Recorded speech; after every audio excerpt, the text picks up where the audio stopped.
Hello everyone and welcome back. My name is Mr. Kovalt, and in this video I'm going to go over how do you determine oxidation numbers or states. Let's get into this.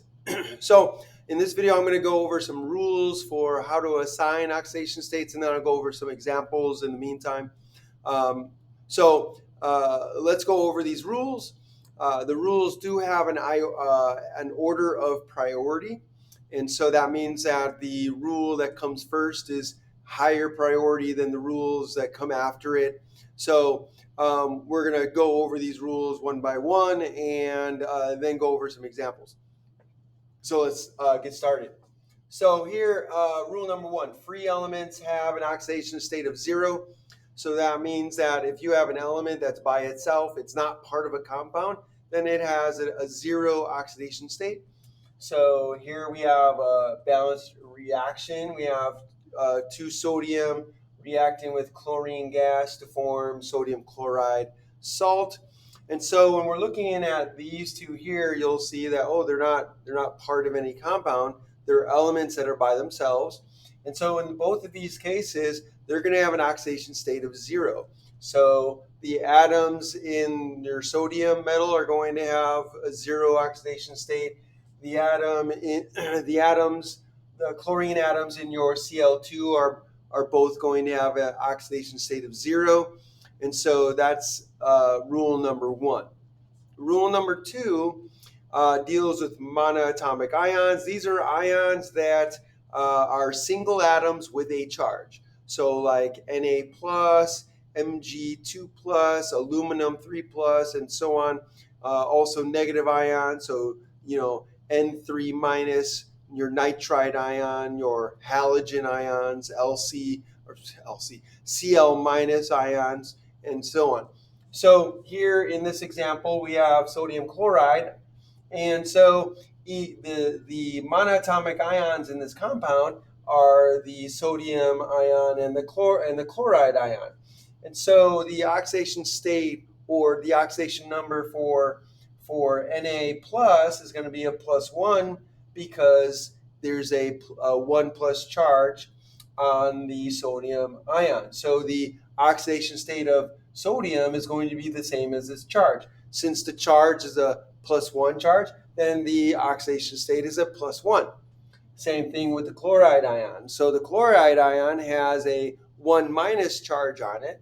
And so the oxidation state for chloride ion is going to be the same as the charge, which is going to be a -1 oxidation state.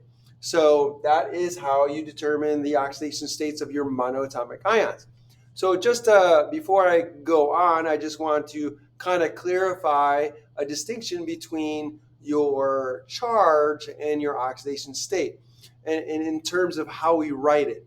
Now, you may have not noticed this, or maybe you didn't learn this in class, but when you write a charge, the number comes first, and then you have the charge. So if this is a charge here, we don't write the ones, but if I was to write the charge of an ion, right, let's say magnesium, for example, I would put the charge, the plus or minus, after the number. So this represents a charge, 2 plus, right? But you'll notice for the oxidation states, I put the plus and minus first. So that will identify a number as a oxidation state rather than a charge, because oxidation states are not the same as charges, and I'll cover that in a later video. But just to let you know that if you write the plus or minus before the number, that's representing or referring to an oxidation state or a formal charge. But if you write the number first, followed by the plus or minus, that is indicating a charge. Okay, so just wanted to get that cleared up in case anyone was wondering. Okay, let's go on to rule number 3. So rule number 3 has 2 parts, and they're pretty much the same. So overall, the idea is that the sum of the oxidation states should add up to either the charge on the ion or 0 for a neutral compound. So if we look at A here, it says the sum of the oxidation states of all the atoms in a compound is 0. Normally, compounds have a neutral charge to it. And so if there's a neutral charge on the compound, meaning there's no charge, there's no overall charge on the compound, then that means that the sum, the addition of all of the oxidation states of all the atoms in the compound should add up to 0 as well. So here I have a simple example. Again, we have sodium chloride. Sodium chloride is made up of this sodium ion and the chloride ion. Well, the sodium ion has a +1 charge, and therefore, it has a plus charge, and therefore it has a +1 oxidation state. And the chloride ion has a negative charge, so therefore it has a -1 oxidation state according to rule number 2, right? So since NaCl, the sodium chloride, is a neutral compound, all ionic compounds are neutral compounds. So that means that since this is neutral, the oxidation states of the atoms should be also equal to 0 as well. So that's what I have here. So I have one sodium,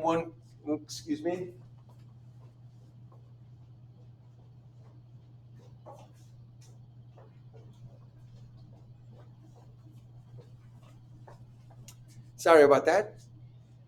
So so I have one sodium, one chloride ion.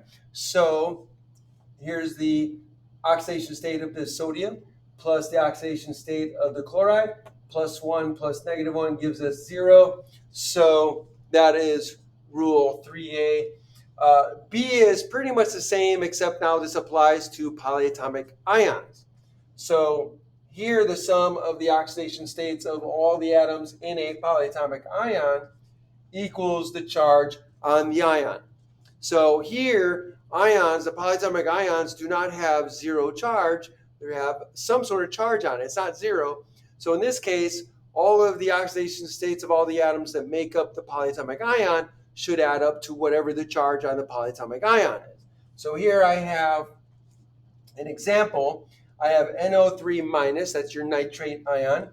And so we are going to assign an oxidation state of -2 to oxygen.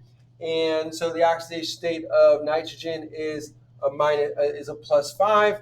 And so the oxidation states of these atoms should add up to the -1 charge that's on the polyatomic ion. So if I have 3 oxygens and I have 1 nitrogen, I add those together, it should add up to -1 charge, the minus charge on the sodium. So if I have 1 nitrogen, I have a +5 from the nitrogen. And since I have 3 oxygens, and each oxygen is a -2 oxidation state, then I'm going to multiply 3 times -2. Both of these should add up to -1, right? So here, 3 times -2 is -6.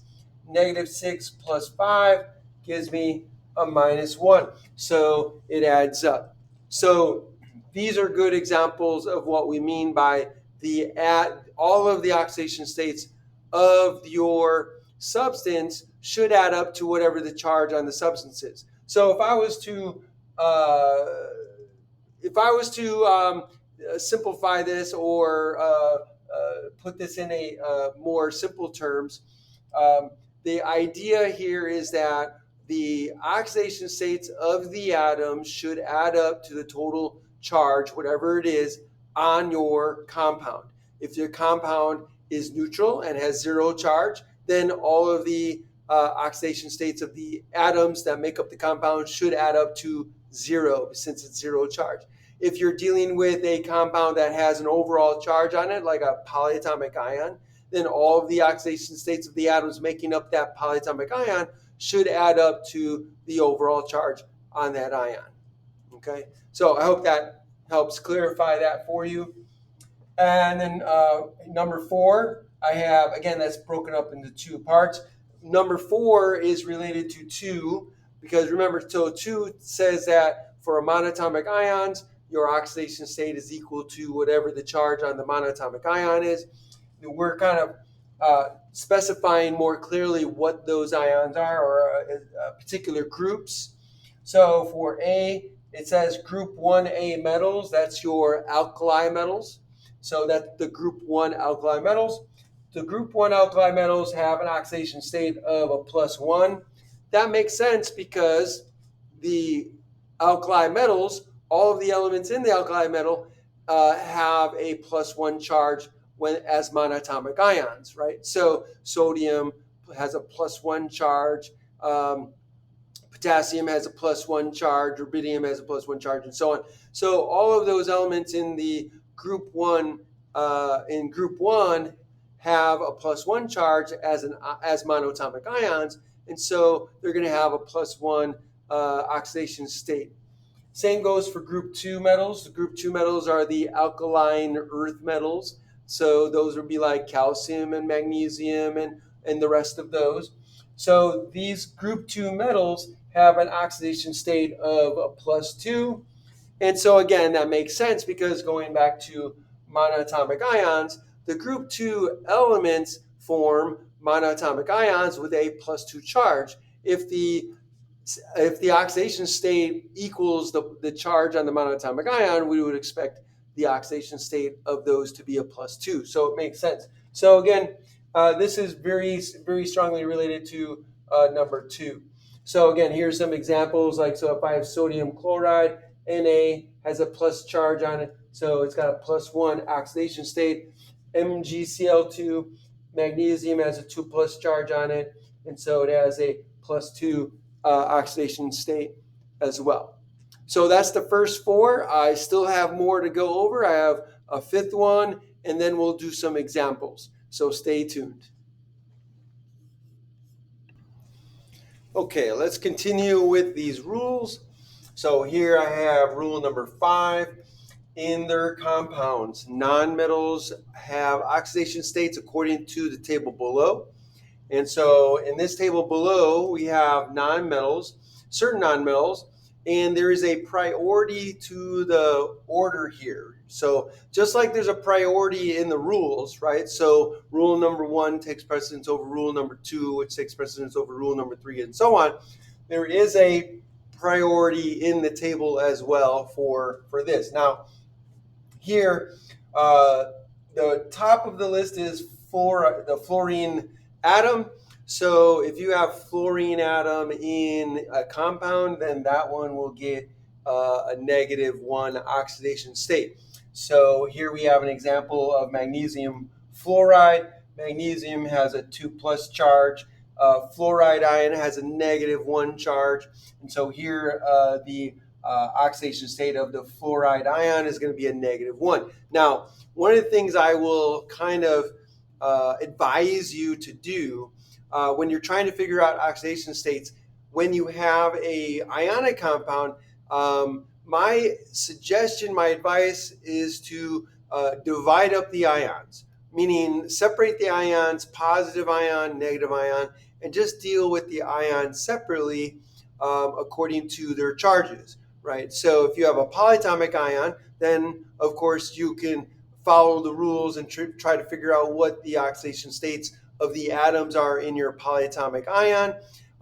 But trying to do the ionic compound together, I find students struggle a little bit on that. And I find it easier that if the student divides up, right, the ionic compound into its separate ions and just deal with the individual ions first, I think that helps solve the problem a little bit better. So I hope that's a good. I hope you find that useful. So back to the table. So here we have fluorine. Fluorine is going to have a -1 charge when it's part of a compound. Hydrogen would be next on the list. So hydrogen gets a +1 oxidation state when it's part of a compound. So here would be H2O, water. And so in this compound, we would assign an oxidation state of +1 to hydrogen. For oxygen, when oxygen is part of a compound, we're going to assign an oxidation state of a -2 for oxygen. So again, in this example here, we have carbon dioxide. And so here we would assign an oxidation state of -2 for oxygen. Now, when we assign when we assign our states, oxidation states of the atoms, we got to figure out what the other atoms are going to have that are left over. And so part of the issue here is when you're trying to figure out what the oxidation states of all the atoms are, you're going to assign these based on priority. You're going to assign different atoms based on priority what their oxidation state is, and then you got to figure out what the leftover is, right? So, for example, and I'm trying to make this clear, but I'll just use an example here. You have CO2. Well, what's the oxidation state on carbon going to be? So if we follow the issue, we follow the rules here, we follow the priority, then for carbon dioxide, where's my marker? So there's carbon dioxide, right? So according to the table here, oxygen gets a -2 oxidation state. So we give a -2 oxidation state to the oxygens. Well, what about carbon? What's the oxidation state of carbon? We don't have anything here regarding carbon. So how do we figure out what carbon is? Well, you figure it out by the other rules and by figuring out what's left over in order to follow the rules. So we know that the oxidation states for carbon and oxygen, the two oxygen atoms and the carbon atom, must add up to the total charge on the molecule, right? This is rule number 3, right? Rule number 3. So here, the charge on CO2 is 0. There's no charge. It's neutral. So that means that whatever carbon is, whatever the oxidation state of carbon is, that plus the two oxygens must add up to 0. So we can just write an equation, right? So here, carbon, I don't know what the oxidation state of carbon is. I only have one carbon, so I'll just put one carbon there. Or I can just, put a 1 there, indicating I have one carbon atom. This is the oxidation state of carbon, plus I have two oxygens. I am assigning each oxygen a -2. So I'm going to put a 2 there, multiplied by -2. So I know that whatever the oxidation state of carbon is, so my C is representing the oxidation state of carbon. I have one of them. So whatever that is, this added to the two negatives from the oxygens must add up to equal 0, which is the total charge on the CO2, right? So then I solve for C. Whatever C is, that's the oxidation state. So here it would be C. I'm going to ignore the 1 because it's just 1. 2 times -2 is 4, right? So that's a -4. That's got to be equal to 0. And so now I can just get rid of this. This will be like the same as C minus 4. And so now I just add 4 to both sides. And then C ends up having a oxidation state of +4. So now I've figured out what the oxidation state of carbon is. So the idea here is you're going to assign whatever oxidation states are assigned according to priority, whatever's in your molecule or whatever's in your ion, if it's a polyatomic ion. And then the last element is you just solve for what's left in order to obey the rules, right? Just like I showed here. Okay, so let's continue with the other ones here on the table, and then I'll go over some more examples. Okay, so group 7A, that's going to be your halogens. They're going to typically have a -1 oxidation state. For example, CCl4. So the chlorine atoms in CCl4, which is carbon tetrachloride, those are going to have a -1 oxidation state assigned to them. And again, carbon gets what's left to figure out what the rule is, to obey the rule. So here would be a -1 oxidation state. I have 4 of them. That would be a total of a -4. To get 0 total, that means carbon would have to have a +4 oxidation state to balance out and get 0. Okay. There is an exception to this. Oh yeah, I forgot to mention the exceptions for these three. So for hydrogen, it does have a +1 charge, except when it's a metal hydride. So what do we mean by metal hydrides? Those are going to be ionic compounds where hydrogen has a negative charge. And so a metal hydride would be like if you have Na plus metal. Hydride is the name of the anion of hydrogen. So, for example, if I have sodium, then the hydrogen, if it, as a hydride, is going to have a negative charge. It only has one electron, so it loses that electron. I'm sorry. So it's going to gain an electron to be like the noble gas helium, right? So it wants to be like helium. It will gain one electron and it'll have a -1 charge. And so it'll be like Na plus and the hydride ion. Remember, it's named by negative anions are named by taking the name of the element, dropping the ending and adding IDE. So hydrogen becomes hydride, and that should be a negative, not a positive. So I have my negative, so positive goes with negative, and that would be my NaH. So this would be a metal hydride, sodium hydride.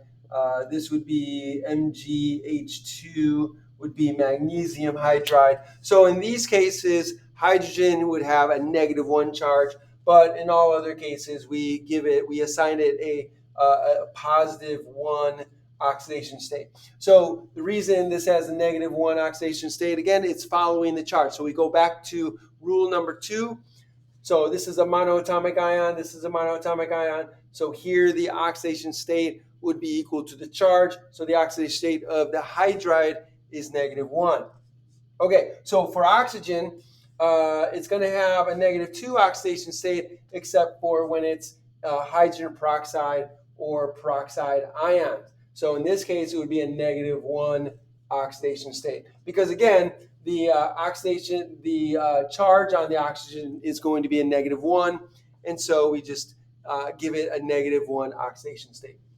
And then for the halogens, those are going to have a -1 oxidation state, except when it's combined with oxygen. You'll end up having a positive oxidation state when you solve for that. So just keep that in mind. And then, of course, we have group 6 are going to have a -2 oxidation states. Group 5A is going to have a -3 oxidation states. And so here's the priority list in the table. So next, what I want to do is go over a few examples to show you how to apply these rules to figure out what the oxidation states of the atoms in a compound is. So stay tuned. Okay, so here are some examples, and so I'm going to go through these examples relatively quickly. So here we go. So for A, we have Cl2. That is an element by itself. It's not part of a compound. So, and there's no charge on it, so this has rule number 1 applied to it. So elements that are not part of a compound that don't have a charge are going to be 0 oxidation states. So here, Cl is going to be equal to 0. Cl will have 0 oxidation state. So here, B, we have Na plus. We have a single atom with a charge on it. This is rule number 2. Rule number 2 says that monatomic ions are going to have oxidation states equal to their charge. Here we have sodium with a +1 charge. So therefore, the oxidation state of sodium plus is going to be +1. Okay, so C, we have an ionic compound. So this goes back to my suggestion. Reminder is that if you have an ionic compound, separate the ions and deal with each ion separately. So here I have K, which is going to be plus charge. This is a group 1 element. And here we have fluoride ion. This is going to be halogen. And so if we look at here, again, these are monatomic ions. So again, the oxidation state is going to equal the charge. And so here, this is as a plus charge. So the oxidation state is going to be a +1. And then here we have a minus charge. And so that's going to be a -1 oxidation state. The rule of fluorine, right? So if you have fluorine as part of a compound, according to that table, it should have a -1 oxidation state. According to rule 4, this is a group 1 metal. Its oxidation state is equal to +1. So you have those rules that apply. Finally, for this one, we have SO4 2-, that is a sulfate ion. So again, rule 3 is going to apply here. So according to the table, we're going to assign an oxidation state to oxygen first because it's priority. So oxygen, sulfur is in group 6, but the oxygen is higher in the table. So we're going to apply the oxidation state of a -2 to the oxygen, and then we're going to have to figure out what the oxidation state of sulfur is. And so let's go ahead and get on this. So this one, we know that the total oxidation states of all the atoms here are going to have to equal 2-, which is the charge on the polyatomic ion. So we're going to give oxygen a -2 oxidation state. We have 4 of them. So we have 4 times -2 for the 4 oxygens plus the sulfur. So the sulfur has an oxidation state. We only have 1 sulfur, so we'll just put 1 S there. And then we know that the total oxidation states of these atoms has to equal 2-. So we're going to throw that in there. And so now we just need to solve this for S to figure out what the oxidation state of sulfur is. So here we have 4 - 2. 4 times -2 is -8 plus S is equal to 2-. And then we solve. So we just add 8 to both sides. So sulfur ends up equaling a +6. So here, the sulfur ends up having an oxidation state of a +6. We saw on the table that sulfur, because it's in a group 6 element, has a -2 oxidation state. But that's only if all things being equal, we would be able to assign that. But we weren't able to assign that because oxygen took preference. We had to give oxygen its -2, and then so sulfur gets whatever's left over. So that's why it's important to give the preference. Make sure you're giving elements preference according to the table. Okay, so here we have, again, ionic compound. We're going to divide this up. We have potassium, which is a plus, and we have O2. Now here we have 2 potassiums. Each of them has a +1 charge. We have O2 here, so that means the O2 has to have a 2- charge. We have a peroxide here, and so here oxygen is going to have a -1 charge here, -1. Here potassium is going to be a +1. So here it's not typical -2 charge because it's a peroxide. So watch out for that.